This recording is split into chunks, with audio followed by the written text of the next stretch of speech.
Scripture lesson, Isaiah chapter 7, verses 10 through 16. It is the New Revised Standard Version. Again, the Lord spoke to Ahaz, saying, "Ask a sign of the Lord, your God. Let it be deep as Sheol or high as heaven." But Ahaz said, "I will not ask, and I will not put the Lord to the test." Then Isaiah said, "Hear then, O house of David. It is too little for you to weary mortals, that you weary God also. Therefore, the Lord himself will give you a sign. Look, the young woman is with child, and shall bear a son, and shall name him Emmanuel. He shall eat curds and honey by the time he knows how to refuse the evil and choose the good. For before the child knows how to refuse the evil and choose the good, the land before whose two kings you are in dread and will be deserted." So, dear friends, you can probably recognize this is a famous Christmas prophecy of prophet Isaiah, chapter 7, verse 14. But aren't we in the middle of summer? Why do we read in church Christmas message? Why to do it in August? The answer is easy. Because there is so much more than just Christmas prophecy. If it is perceived only as Christmas prophecy or Christmas message, it leads to what I would call errors and theological blunders, and can easily mislead and deprive us of so much more which is present in this text. First of all, this is not just a regular prophecy of Christmas. If you paid attention, it is a prophetic omen. It is something like a prophetic sign. It is a confirmation and assuring message to King Ahaz. And you probably even heard that he did not want to ask for an omen, for a sign, but he was given that sign anyhow, directly from God. He was offered an option to pick whichever sign he wants. He said, "I'm not going to test God," and so God gives this sign of a young woman being with child, bearing the son, and giving him a name, Emmanuel. That means God with us. What we have here in that announcement, in that omen, is actually an established phrase. A prophet Isaiah is using a well-established coinage phrase. We know it because a similar phrase is used, for instance, when Hagar is running away from Sarah, her abusive mistress, being pregnant, and hears, "Look, you are pregnant and you will bear a son and you will call him Ishmael." That's a parallel story. An almost identical message can be found in Ugarit, in one of the clay tablets, and I talked about it with children in children's message. It's actually KTU 1.24, and it's on the 7th line. "Look, young woman will bear a son." Unfortunately, that text is damaged, so we don't have anything more there. So, this established coinage is not about a virgin, so it is about so much more. Actually, in Hebrew, Alma, or in Ugaritic, Galmat, originally meant something like a princess, young noble woman who hasn't given birth yet. She is pregnant for the first time. There is a term in medical Latin for that, and that reads or is nullipara, simply not having a childbirth before. And frankly, friends, the first pregnancy is somehow charmingly mysterious. If you have been around women in that altered status, I would call it, you can see or perceive more how their eyes are somehow turned inwards. And there is a special air around them. It is almost magical. And therefore understandable why it became a good omen, good sign. In it is present and is being presented to King Ahaz, but all of us, an important message. And I would call it divine inherent biophilia.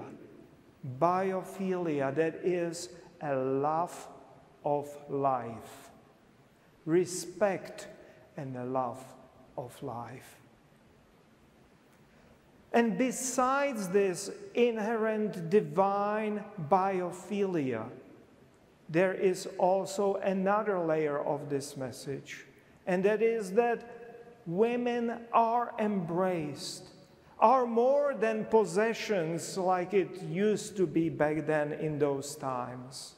They are carriers of divine future. And yet another layer is here present, and that is that child, or children in more general terms, are more than just a nuisance, how they were very often in ancient times viewed. No, they are the personification, embodiment of prophecy of life. Special attention and loving care for pregnant is present in this text, and special loving care for babies and children. Now, I cannot now go over what is happening right now in our society. Epidemiologists and obstetricians are seriously concerned about consequences of the current pandemic of COVID. And similarly, and even more so, pediatricians are worried about the current pandemic and our children, and especially those who are below year 12, who are not allowed and cannot be vaccinated. If the dangerous politicians play Russian roulette with the lives of their predominantly elderly followers, I would say, so be it. But now they are taking hostages from among the kindergarteners and elementary school children. As I was writing these exact lines, I received a news alert from the Reuters, now quoting exactly. Number of children hospitalized with COVID-19 in US hits record. That was the headline, breaking news, yesterday in the afternoon. That is why it matters so much to do the proper exegesis Why it is more than just about prediction of Jesus. This was a good political omen, sign in complex times. And opposite can be also said. Our mothers-to-be are in danger. Our hospitalized children, those are the signs of a curse. Those climate change deniers, making the future life of our children and grandchildren even more difficult, they did not stop with that, unfortunately, because they love money and political power more. Money from big oil, and in their laziness, they lack imagination. But now they are literally killing our children, especially if they are insisting that they must not wear masks in schools in Florida or in Texas and other places. They are the opposite what we hear from that prophecy. God is biophiliac, the lover of life.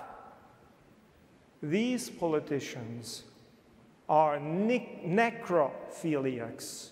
They love death. They are dark wizards of death. And it is a curse, unfortunately, a curse on all the politicians who want to sacrifice the lives of mothers and children for their own political careers. And they should be damned and banished from the public life. But I don't want to end on this dark tone. This prophecy, this divine omen teaches us hope. Regardless what you see around yourself, take heart, take strength, take assurance from this divine omen. God is on the side of life. Be encouraged by biophilia of God and his lifting up those who are unimportant, weak, or just babies. God is on the side of not of those dark wizards of death, but on the side of life, weak mothers and little children.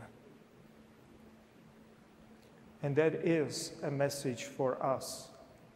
If we really read that through the prism of proper exegesis, it is so much more than just prediction of one birth in Bethlehem. As glorious and important for Christianity as it might be, this is actually setting the rules of the universe here. God is on the side of life. Now, this is a part of sermons which we dedicate to who wrote the Bible. And here with Prophet Isaiah, it is really very interesting and I would say important part of this series. Who wrote the Bible? Really, Isaiah? Can we believe it? Isaiah 7, this prophecy which we just read, can be easily datable because he speaks about King Ahaz. And we know King Ahaz when he ruled and so on. And so we know that this is most likely about or there are scholars who think that this is actually about the birth of his son, King Hezekiah. Or it might be some other royal prince, but simply birth in the royal palace of King Ahaz. And it can be dated, and prophecy here in chapter 7 can be dated to year 740 to 735 before Common Era. So 740, 735, maybe even more narrowly to 739 to 738. But then Isaiah prophecy in chapter 45 and onward mentions Persian Emperor Cyrus the Great, who took possession of Babylonia in autumn of 539. And from that, we can see that this prophet Isaiah of chapter 45 cannot be the same as prophet Isaiah from chapter 7. Because just looking at it, he would be more than 200 years older.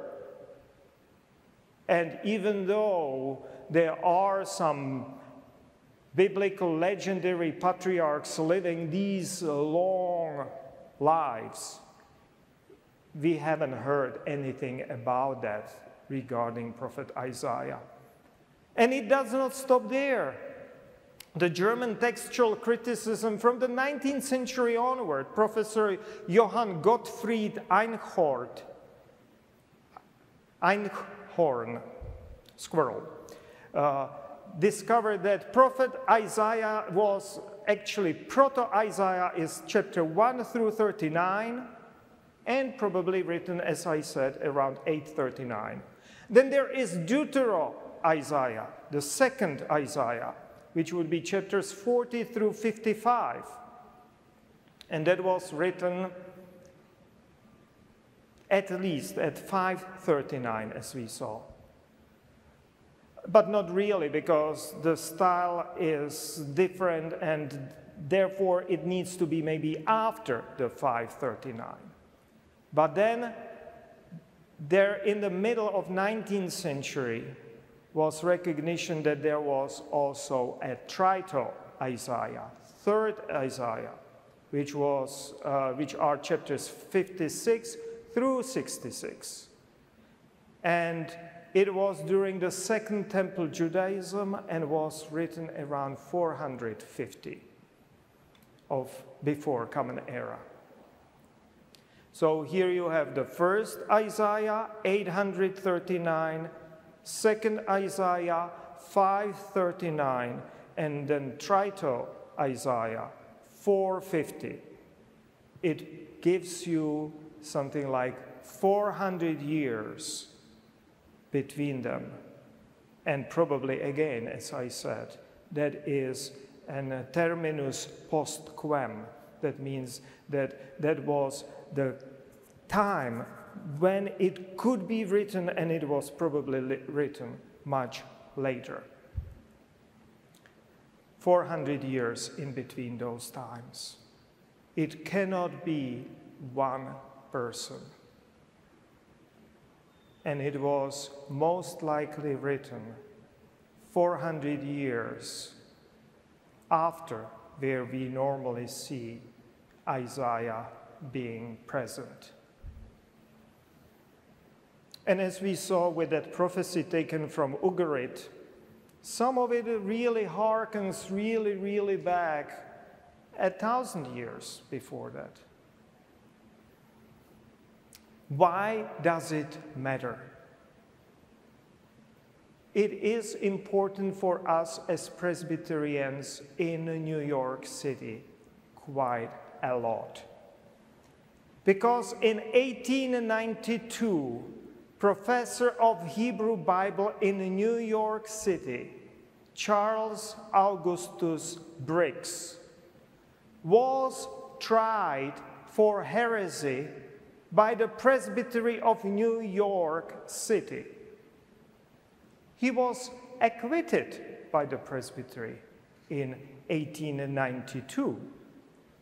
But because of the protests of other Presbyterians from across the nation, this heresy trial was picked up by General Assembly in 1893, and Reverend Professor Charles Augustus Briggs was defrocked and excommunicated from Presbyterian Church in 1893.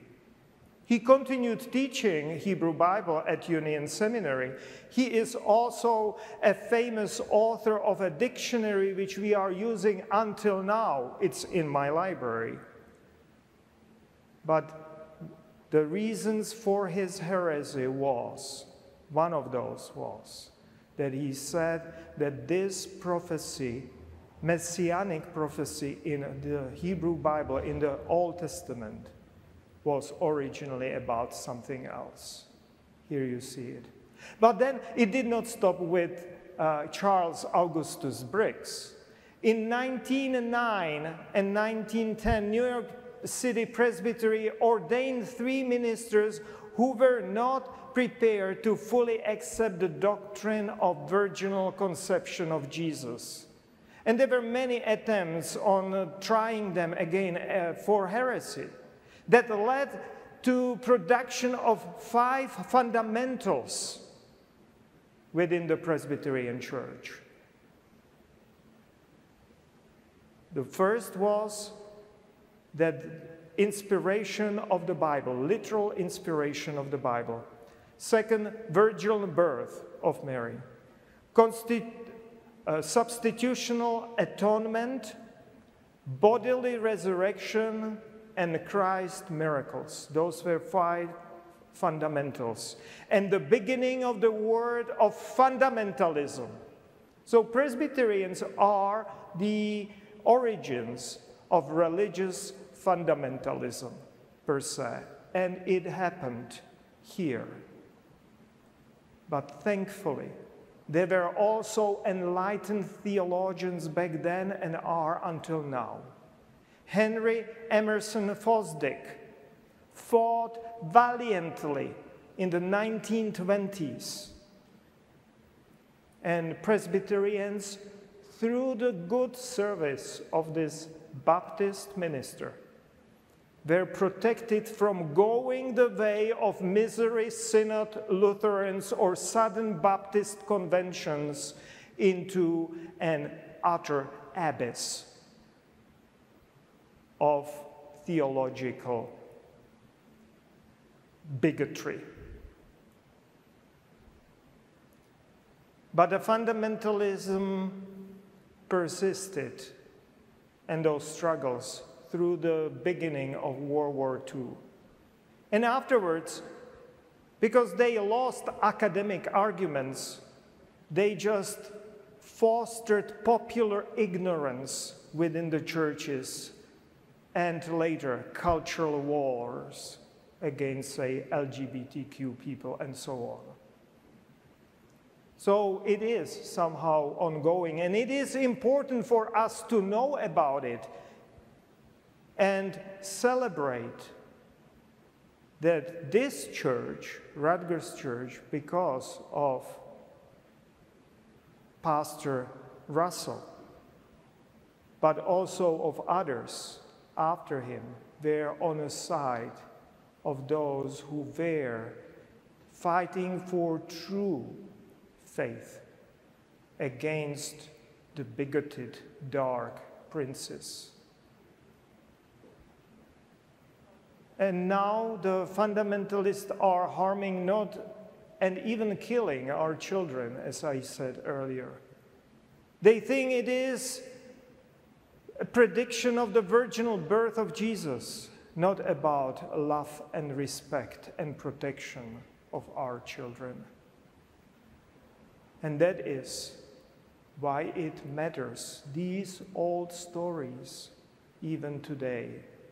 why it matters to know how Isaiah was written, what is there and what is not there,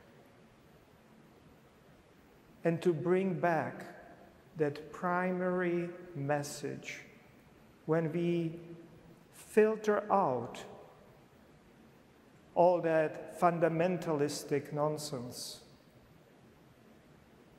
In the center and core of that message is the biophilia, love of life on the side of God,